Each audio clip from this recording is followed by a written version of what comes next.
আমি আজকে এসেছি বরগুনার তালতলী উপজেলার বেলালের বাসায়।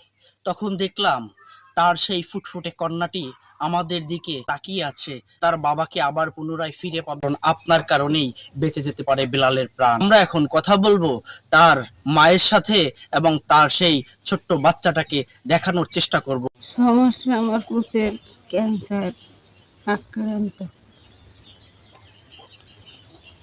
ঢাকা মেডিকেলে ভর্তি আছে।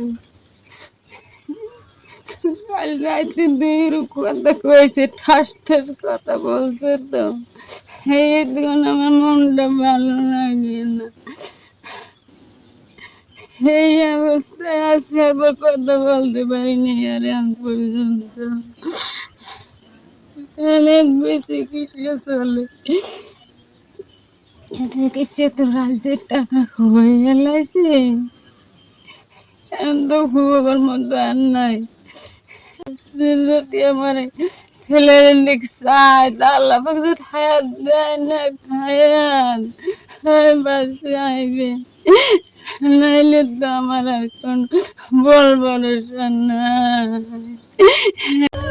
আমার আপু অসুস্থ, সবাই দোয়া করে। আমার গ্রামে মোহাম্মদ হানিফ মোল্লার ছেলে বেলাল মোল্লা, সে দীর্ঘদিন পর্যন্ত ব্লাড ক্যান্সারে ঢাকা মেডিকেল কলেজ হসপিটালে চিকিৎসাধীন আছে। সে লাউপাড়া স্কুলের প্রাক্তন ছাত্র, সে টাকার অভাবে লেখাপড়া করতে পারে নাই। এখন সে নিবন্ধিত একটা জেলে সাগরে ইলিশ মাছ ধরে। ইতিমধ্যে তার ব্লাড ক্যান্সার ধরা পড়ছে এবং ঢাকা মেডিকেল কলেজ হসপিটালে চিকিৎসাধীন অবস্থায় আছে। সে অসহায় একটু খাসল্যান্ডে অবস্থান করছে, তার নিজস্ব কোনো জমি নেই। আপনাদের কাছে বিনীত অনুরোধ করছি যে একটা মানুষের প্রাণ যদি আপনার একটু সহযোগিতায় যদি জীবনের আলোটা আবার ফিরে আসে, আমি সবাইকে অনুরোধ করছি তাকে একটু সহযোগিতা করার জন্য এবং তার চিকিৎসার এই খরচটা অন্তত পক্ষে সামনে আগাই নেওয়ার জন্য আমি আপনাদের বিনীত অনুরোধ করছি, আপনারা একটু সহযোগিতা করবেন। আমি দেশের এবং দেশের বাহিরে যারা আছেন, যারা একটু বিত্তবান আছেন, সবাইকে অনুরোধ করছি যে একটু বেলালের সহযোগিতা করার জন্য, তার চিকিৎসার জন্য একটু সবাই একটু আগাই আসার জন্য আমি বিনীত অনুরোধ করছি। দর্শক, আপনারা দেখেছেন তার মায়ের সেই কাঁদরানো কণ্ঠ এখনো ঘরের ভিতরে ঘুন ঘুন করে নিঃশ্বাসে নিঃশ্বাসে তার ছেলে বাঁচানোর আকুতি মিনতি করছে।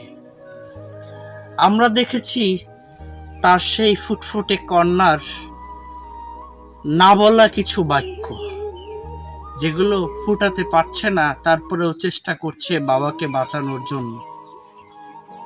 আর আপনাদের মাধ্যমেই একমাত্র ক্যান্সারের আক্রান্ত যে বেলাল, সেই বাঁচতে পারে। আসলে আর কোনো উপায় পাচ্ছে না তারা। আপনারাই একমাত্র তাদের শেষটুকু সম্বল। যদি আপনারা সহযোগিতা করতে চান, আমাদের স্ক্রিনে বেলালের মায়ের নাম্বার দেওয়া থাকবে, সেই নাম্বারে ফোন দিয়ে কনফার্ম হয়ে আপনাদের সর্বোচ্চটা দিয়ে সহযোগিতা করবেন। আপনার সহযোগিতার মাধ্যমে বেঁচে যেতে পারে প্রাণ। এখন যদি ধরে নেন বেলাল আপনার ছোট ভাই, আপনার বন্ধু, আপনার সন্তান, তাহলেই আপনি আপনার জায়গা থেকে যতটুকু সম্ভব সহযোগিতা করতে পারবেন। যারা প্রবাসে রয়েছেন তাদের বিশেষ করে বলছি, আপনাদের মাধ্যমে এই বেলালের চিকিৎসাটা হতে পারে এবং এই বেলাল আল্লাহ চাইলে বেঁচে যেতে পারে, তার মায়ের কাছে, তার ফুটফুটে সন্তানের কাছে ফিরে আসতে পারে। আর যে আমাদের নাম্বার দেওয়া থাকবে, সেই নাম্বারে যোগাযোগ করবেন এবং তার মায়ের সাথে কথা বলে আপনারা শিওর হয়ে টাকা দিবেন।